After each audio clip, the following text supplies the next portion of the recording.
Today on the Pro-Life Podcast, if bread is your love language, we have the show for you.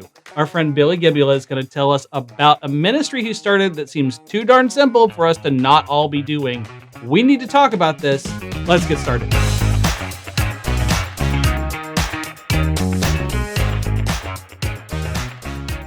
Happy Thursday, Pro-Life family. Pull up a chair, grab your coffee.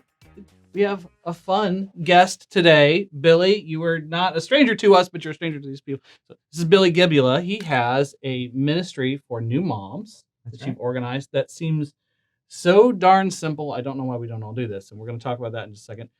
Veronica, welcome back. Thanks very much. Just had baby number 4. He's down the hall. So it's been a bit since I've been here. It's nice to be back. There's a lot of children represented by the 3 people sitting at this table. That's 11 kids. You've got you've got 3. We got 3. Billy's about to have number 4. Yeah, congratulations. And I just had number 4. Yeah. Ultimate chaos. I'd like to say there's a lot of parental wisdom at this table, but I mean, let's be honest, we're all kind of making it up as we go along. Oh my goodness. Well, Billy, thanks for being here today. Yeah, thanks for having me. So this ministry you guys have started. Mm-hmm. Tell us a little bit about it and how this works. Yeah, so it's basically a meal train for moms in need, moms who don't have a great support network. You know, a lot of us, like we just said, we have kids. I'm sure all of us, when we've had children, we have family or friends nearby, maybe a church group even that organizes a meal train, brings us meals, and it's very helpful. It's a big change. It's a big stage in life. So any help is really appreciated. And so my wife had this idea. She's the brains behind this. I'm just the face. But that's how it works in most good marriages, right? That's right. And she thought, well, we're pro-life. We've been involved in the pro-life movement. She said, why don't we do this for moms who really don't have a support network? Why don't we reach out to a crisis pregnancy center and see if they would be interested in this? And so we did. And we have our volunteers, and they cook meals, drop them off at the pregnancy center. The pregnancy center identifies moms in need. They prioritize moms who have multiple children. Some of these moms have 5 or 6 kids already. And like there's no father figure involved either. So they're the ones who are really the most at risk of the temptation of abortion. And we want to just show them that they are loved and they are supported, and that we're grateful that they gave the gift of life to their children. So it's been a lot of fun. It's very inspiring to see how many people have volunteered to do this, and how many meals we're able to provide. So what was the response for the pregnancy center? You approached them and were like, hey, we have this idea we want to do. Yeah. So we're working with Houston Pregnancy Help Center. And so we had a meeting with Sylvia Johnson, their director. Love her. Good. She's been on the podcast. Yep. She's amazing. She's early episodes. Yeah. She's an old friend of ours. And she was very excited, like from the start. And she was very supportive. And kind of like what you said, she said, this is so simple. I don't understand why this isn't happening all over the country already. Yeah. And so she was very excited. And I loved, she gave us some advice when we were starting out. She said, just keep it simple and keep it pure. Keep it pure. Don't go make it overly complicated. Introduce ways for it to get, off track. Just keep it pure. It's a very pure, simple idea. It's very grassroots, and that's what we've done. I think that was very, very sage wisdom right at the start from her. But they've been so grateful to be able to offer this to the moms that they serve, and the moms have been obviously extremely grateful as well. So it's funny when you first told me about it. I think all of us have basically gone like, oh, why didn't we think of this? Because my church has a meal train for moms of the church. And like you said, family and friends bring meals after babies are born and all that. But usually the irony is these people probably don't need the meal. It's a great way to love on each other. And it's a great way for us to foster friendships and build community and all that. But we're all pretty much doing okay. We don't need that food. It's nice, but need it quite in the same way. Exactly. Like, Right. it's very Right. helpful so we can go, like, take a nap, but it's not like I need it because I can't afford to buy groceries, and I don't Right. need it because there's no father figure helping me. I need it Right. in a very different way. I hardly need it at all. But the women at the pregnancy center, the whole reason they went to the pregnancy center in the first place is because something is off. Like you Yeah. said, maybe Yeah. there's no father figure, Yeah. or maybe there is, but like maybe they're new in town. Maybe they don't speak English. Yeah. Maybe they're extremely poor. Like there's something off that's different than us. Like Yeah. they need the help in a different way. And so it is kind of mind-blowing that no one's ever done this before. It's like we should be doing this forever and ever. Amen. It's wonderful. And just the fact that it's such a concrete and physical way to Yeah. help. I think Yeah. it's so appealing to volunteers because some Yeah. people think, "Oh, I can't donate," or "I don't Right. have time for that." But this, like, you don't even really have to leave your house. Right. You just cook in your own kitchen. And that was a big, as my wife came up with the idea, she was feeling like, okay, I'm pro-life. I would like to be doing something, but she's a stay-at-home mom. She has 3 kids at home with her. Like, how much time does she have to go Right. out and volunteer to help out? What can she do? Well, this is something that is Yeah. very easy for someone to do. As you're cooking, just cook double, and Right. it's from the comfort of your own house. You can do it on your schedule, whenever it's convenient for you. And the way it works, we'll send out. We have every week there is a mom who the pregnancy center identifies as here's the mom for this week who will receive the meals. So our volunteers can sign up for whatever week works for them. If they only want to make one meal and then be done, that's totally fine. If they want to make a meal, we have some volunteers who volunteer every single month. They're making a meal. Wow. Like every month we send out the sign up, and then like the next day we've already got a bunch of people signed up, and we look at the names. We're like, here's this person signed up once again every month, That's which is great. awesome. But again, like if people can only do it once every few months, that's great as well. I mean, whatever. That's kind of the beauty of it. Like I said, like Sylvia said, it's simple, it's pure. Yeah. People can volunteer as little or as much as they want. So yeah, it's a really cool Yeah. thing. How many meals do you think y'all have served? So we've brought some numbers because I'm a numbers guy. Nice. So through June, our June signups are all full now. We're recording this at the beginning of June. It's the beginning of June. And June's the full. June signups are already full. So by the end Nice. of June, we'll have provided 185 meals. Oh, wow. So Wow. by the end of summer, we should surpass 200 meals. And we just started this last year in February. Okay, so you haven't been doing this very long. and No, wow. we're not even a year and a half in. So like I said, I mean, my wife and I have been inspired at the response to this. I mean, it's really, it's encouraging, and it's a nice reminder that like there is a lot of good out in the world still, Yeah. and a lot of people like willing to do good. And I think, like we said, I think there's a lot of people that just they don't know how to serve. They don't know Right. how to volunteer, or like what's my way that I can contribute.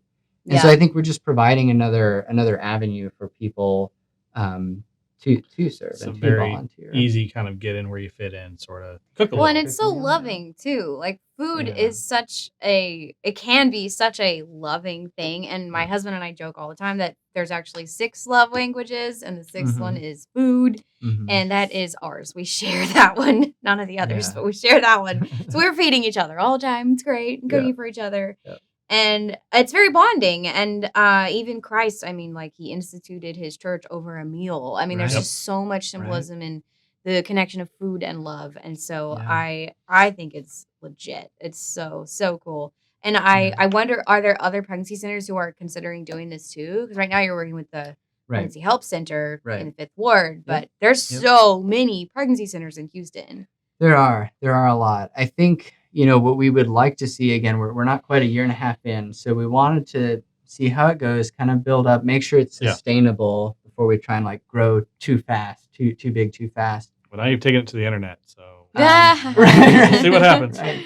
But we would love to have this be kind of a localized thing where, in multiple different cities would be great. But speaking just in Yeah. Houston, because Houston's such a big city itself, Oh my gosh, if we yes. had like a pregnancy center in Spring that was supported by a community and churches in Spring, if we have a pregnancy center in Pearland supported by people who live near there, Mhm. Because right now the meals are dropped off at the Fifth Ward location for Houston Pregnancy Help Center, and the volunteers are kind of scattered throughout the city. So they're taking time out of their day not only to cook the meal, but then to drive it over there to deliver it as well. Yeah. So, And there's a lot of pregnancy centers that could definitely benefit from this. That's awesome. yeah. So the pregnancy centers are excited because it's just so darn easy. Right. What's the response from the moms? The moms obviously very, very appreciative. The first month that we did meals, we got this really cool feedback. This mom, she came to pick up the meal with one of her kids, her son, and her son looked at her when they were getting the meal. He said, "Do we know these people? Like, who made us this meal? Yeah. Do we know them?" And the mom said, "No, but we know the spirit in them." And like, I think that's just such. It just encompasses what this ministry is about. Like, we're being the hands and feet of Christ for others. Like, we don't know these people. We don't know these moms that we're helping. My wife and I don't even know the volunteers who are volunteering. Wow. But we're all working together to help people and to serve people and to be Christ for people in a very real way. We got another piece of feedback recently, which I'll just read here real quick. It's this mom said, "Thank you so very much for the 3 meals. I'm a single new mom with no family around, so it's good to know that there are people willing to show love and support. Thank you so very much. God bless you." Yeah, I mean, it's just love it. Like these are moms who really need help, and they're so appreciative of it. Yeah. Awesome. It reminds me of Meals on Wheels, but I actually looked that up a couple months ago to try to help a friend who had just had a major injury. Thankfully, she's doing okay now. But then I learned that you have to be like 65 plus to be a recipient of Meals on Wheels. So this is perfect. This is perfect. Right. Check out the flyer he made. Yeah. It's really nice. And a flyer if you want. I mean, if people are interested in either joining or just in helping spread the news, and reach out and let us know. We'd be happy to give you some flyers you can drop at the back of your church or just hand out to your community. But would love to spread the word, because that's how we'll be able to serve more pregnancy centers. We don't want to jeopardize what we have going on right now. We have a good, solid volunteer base to help the current pregnancy center that we're working with, but we're going to have to grow kind of a new volunteer base to serve a new pregnancy center. Yeah. So about how many people are we talking volunteer base? Like, how many people does it take to kind of race you out to take care of the pregnancy center? Right now we have about 80 people on our email distribution list. And like I said, some of those people volunteer every month. Some of them have just volunteered once and then we never hear from them again, which is perfectly fine. Some people it's every few months. But yeah, we've been pretty consistently every week providing 3 meals. Some weeks there'll only be 2, but I say only 2. Like when we talked to Sylvia at the beginning, we said, my wife and I said, we'll commit to 2 to 3 meals every month, because we thought, if we can't get volunteers, my wife and I can cook 2 to 3 meals. But to be doing 2 to 3 meals every week, like I said, we just continue to be inspired by these volunteers and how often they're willing to cook. That's awesome. So nobody's like burning out trying to get this done. Right. It's enough people that's all kind of balanced. So you can, if I can do 1 every month or every other month, that's totally cool. And if you're like, I love cooking and I want to do this all the time. Then there's opportunity. Exactly. And if you do, I mean, if someone does do it 3 months in a row and then they feel burned out, that's fine. Take a few months off, come back when you feel recharged again, there's no commitment. This is too darn easy. I know. I just keep thinking like, no, we should be doing this everywhere. Yeah, it's great. And I love meal trains in general. Like whenever I meet a new mom, I'm like, send me your meal train link. And some people really don't like asking for help. And I've learned that a lot over the last few years. Too. Yeah. Being a mom, sometimes it's hard to ask help for myself, but I'm getting better at it because I've seen so many other moms who are afraid to ask for help. So this is like, you don't even have to ask. We're just gonna do it. Just gonna bring you some food. Yeah. Well, Billy, you're not a stranger to us, and I'd kind of like to talk a little bit about backstory, how you got involved in this movement, how you got involved here, and how we got to this.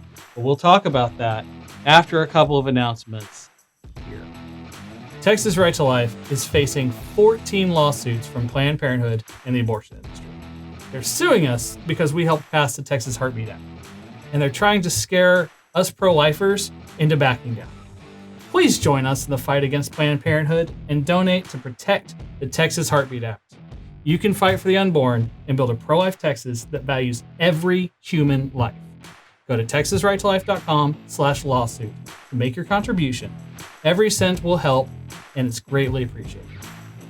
Without warning, you or your loved one could end up in the emergency room where every second counts and your medical wishes matter more than ever. However, if your loved one doesn't have the right medical documents on hand, they may not be able to make decisions for you in a crisis. My Life Angels solves all of this by walking you through step by step in creating these important medical documents and storing them online securely for you and your family to access at any time. The service is only $7 a month, but use the link in our description for 20% off your initial subscription period. Don't let strangers make life and death decisions for you. Get the My Life Angels app today.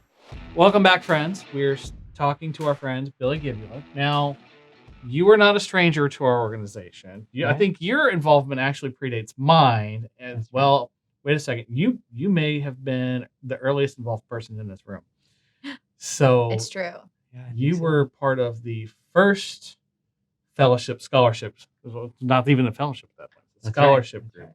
Yep. So you're 2008. But your pro-life involvement really goes a little further back than even that. Yeah. So it was actually the March for Life in DC was what really kind of kicked things off for me. I had the chance to go to a trip to DC for the March for Life in high school. Cool. Yeah. That's cool. And it was there that I just really felt, God was calling me to be involved in the pro-life movement. Mm-hmm. Still didn't know what my place was in this world yet or what I was going to do as a career, but I just really felt this strong conviction that God wanted me to be involved in the pro-life movement for the rest of my life. And so in high school I was very involved in the pro-life club at Strake Jesuit here in Houston. Okay. Yeah. And then went to college at the University of Dallas and was involved in the pro-life club there. And I heard about this new scholarship being offered by Texas Right to Life. I thought, hey, I'm pro-life. I'm in college and could use a scholarship. This is perfect. It's a good fit. That's right. So I think it was 2008, and I applied, talked, had a little interview, and got the scholarship. And then cool. The rest is history, I suppose. Yeah. So it was a lot of fun. But Veronica was in the second class. Yeah. So we met in 2009. Right. And gosh, so much fun learning all about the pro-life movement. And I really relate to what you meant. Like, I didn't know exactly what I wanted to do for the rest of my life, but I had a very distinct calling from God to be involved in the pro-life movement. Yeah. And I think a lot of us in the fellowship did. That's such a thing, a trend. We learned so much, and we went back to our campuses. Do you remember anything while you were at UD, like different stories serving the pro-life movement? Yeah, one of my favorite events every semester. So we would do prayerful protest, every week or every other week. But once at the abortion centers. At the abortion center, that's right. But once a semester, we would do what we called Hundreds Day, because we would make a big push, a big drive to get as many people to come on this one weekend as possible. And we would always get over 100. That's why we called it Hundreds Day. And it was just such a cool event.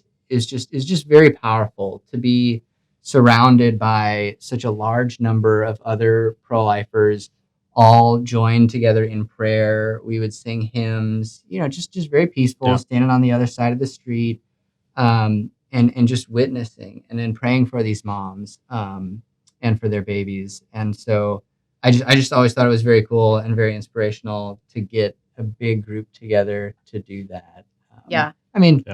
College kids on like a Saturday morning, to get them to wake up early on a Saturday morning and go out and do something like that. That's an achievement, right? That's there. That's right. So it was always very, very inspirational to get That's them awesome. to come They out, still do that at UD. The group awesome. still does Hundreds Day, and it's so That's very awesome. cool.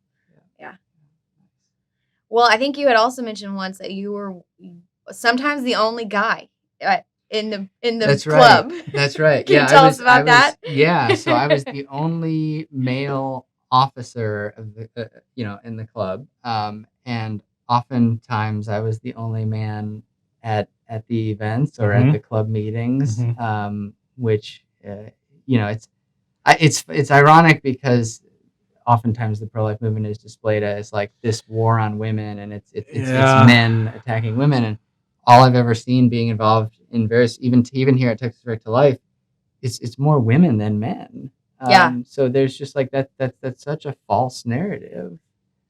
Yep. Yeah. Even around here in the early days of my involvement, there was only like 3 men around here. Yeah. So somebody goes out of the office and is like, exactly. okay, bro, it's just you and me. Right. And now it's a little more split, but it's this fake narrative of it's this men trying to oppress women. It's like, no, it's a lot of women trying to help women. It is.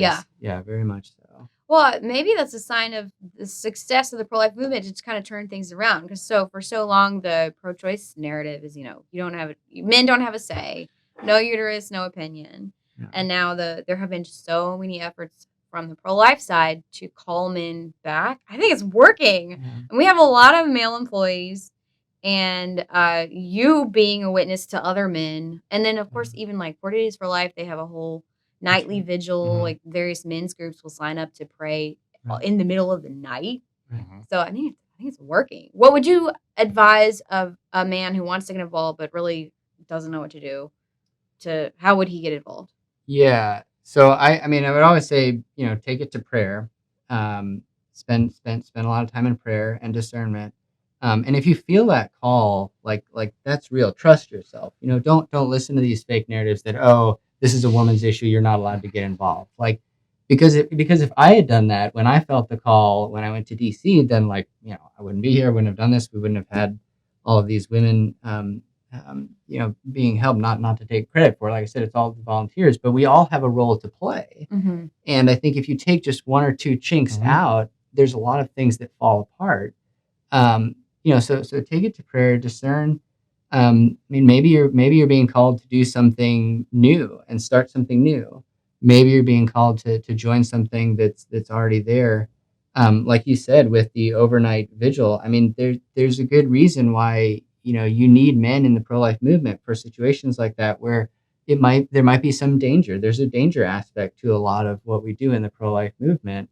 And it's just better for men to be there for some of those situations. The other thing too, I think we can get stressed about have to do something really big. Have to do something really big and impactful, and small little acts, of kindness, of support, of joy can really go a long way towards promoting a culture of life. Just being encouraging when someone says they're having a baby, even if it's their 4th or 5th child, being supportive, offering to cook a meal for them, or even if you're not into cooking meals, just encouraging them, just a smile and just a congratulations, rather than you've got your hands full. Right. No, just say congratulations. How joyful. Yeah. I know. It's amazing how many people will say the weirdest things when you're having another baby. It's like, oh, so now you're done, right? And it's like, no, actually. And then they're like shocked. It's like, how about you just say congrats? Just say congrats and just smile. Smile. It's not that hard to do. Congratulations. Yeah. Tell them you're praying for them, Yes. Yeah. Even if you're like praying that, okay, they should be done, right? God, give them the energy to keep up with. Pray for that too. But seriously, maybe if you pray for them, if you're one of those people who doesn't know how to congratulate somebody, maybe as you pray for them, your heart will change a little bit too. Okay, edgy comment of the day. All right. So you basically saw a need, decided to fill a need. So for our friends watching at home or in their cars or their computers, don't watch in your car. Don't do that. But listen in your car, whatever. Anyways, how can they get involved in this terribly complicated process of meal trains? Yeah. So the first thing I would say is please shoot us an email if you're interested in any way, whether you're interested in helping to join to volunteer or starting something something on your own. Our email address is epiphanymeal@gmail.com. We cut out the ministry just to make it shorter, but epiphanymeal@gmail.com. And let us know. But yeah, I mean, if there's a pregnancy center near you, if you have a group of friends or a church community that you think would be interested in supporting such a ministry, then yeah, I mean, maybe that's what you're being called to do. So we'd be more than happy to help start other instances of this. It also sounds like maybe a fun small group night. Let's get together and cook a big thing, and you do this part, right? Do that part, Yeah, do a thing, make an event of it with your friends. Exactly. I mean, this is what our version of it looks like. But right, I'm sure there could be different variations on it. Yeah. Cool. So maybe if you're not cooking, you could grill for the new moms. I'm sure they would appreciate that too. That's right. No, my wife is always very happy when I fire up the grill. So I think most women are happy when someone fires up a grill. it's true. It's a universal thing. Yeah. It's Texas. It's what we do. It's a win-win because we get happy when we fire up the grill. It's true. But maybe if cooking's not your thing, what if we just can we just maybe DoorDash a meal or something like that? So yeah, I mean, we actually have one volunteer who they provide a meal every month. And she emailed us when she first heard about it, and she said, "Hey, I'm not really big on cooking, but I would love to help out. I love the idea. Can I pick up a meal? Can I order a meal and pick it up?" We said, "Absolutely. Like, we're not going to turn people away. These moms need this support, and it's a show of support and it's a show of love in any way. I mean, obviously, if someone's going through the effort of cooking it in their own home, in their own kitchen, it's kind of extra special, and it has an extra sense of warmth and love to it. But even a meal that someone's willing to order, go pick up, and drop off and provide for someone is really great and really beneficial and really helpful for these moms. So, yeah. Nice. Cool. So why Epiphany? Yeah. So Epiphany, it's a Christian celebration of the three wise men bringing the gifts to Jesus after his birth. And we just felt like that was a really good kind of analogy to what's happening here. The wise men, were they wise men? Were they kings? Were they astronomers? We don't really know. But what we know is that they sensed something very special happening, and they were so overwhelmed by that they brought these gifts to these new parents, to Mary and Joseph. I mean, to Jesus, but also, to Mary and Joseph. They weren't relatives of Mary and Joseph. They didn't live down the street. They didn't grow up together. And so in the same way, these moms that we're providing meals for, we don't know them. We're not their relatives. We're not really in their group of friends, but we recognize that there's something very special and very joyful, the gift of life that is happening here. And so we want to respond to that by sharing gifts with them. So it's kind of these strangers bringing gifts to people that they don't even know in recognition of this gift of life. So we thought that was cool. Pretty good. Yeah. Love it. So Epiphany Meal, singular, @gmail.com. That's right. And that's all they got to do to get started. Yep. Just shoot us an email and we'll give you what you need. That's so cool. That's I know, so cool. I love it. I'm going to go do a bunch of cooking. I got to talk to my wife. We need to do this at our church. We need to do this with Pregnancy Center out by us. It's too darn simple. Yeah. Well, would love to grow it and help as many people as we can. All of the best systems are the simple ones. Yep. Yep. Cool. Well, thank you so much for being here today. Yeah. I know you had taking time out of your busy schedule, and then father of 4. That's a busy schedule, man. Yeah. So well, thank you for being here and sharing this with us. Hopefully we can start something new. Friends, you have a little homework, right? So you can cook a meal. You need to email Billy. Epiphany meal @gmail.com. I said, don't screw it up. There's no, not meals, meal. Okay. Hey, misspelling emails is a thing, and then it bounces, and people are like, "Oh, I guess I got it wrong." No, okay. We've said it like 6 times. Okay, I'm gonna put it in the description. No excuses. All right. You're gonna get so many emails, Billy. Great. Hey, I hope bring so. them on. I hope Yeah, you do yeah, get so me many too. emails from small groups and church communities and just regular people who just want to Yep. help Yep. and find a way to help these women who are in this situation. They just need it's just a meal. Yep. Seems pretty darn simple. It's a love language, right? It is. Warm bread is a love language. Oh my gosh. Anyways, okay, now I'm hungry. Friends, I'm going to stop before this gets... Goodbye, everybody. Friends, thanks for watching. If you're new to the program, thank you. A rating, a review would be nice. We appreciate that. Like, subscribe, share with your friends, talk to your friends and neighbors. Make a meal for your neighbor. That's how we're going to change hearts and minds, save some lives, change culture, save the world. Just little things. Cool. We'll see you, friends, next time. Thanks for watching.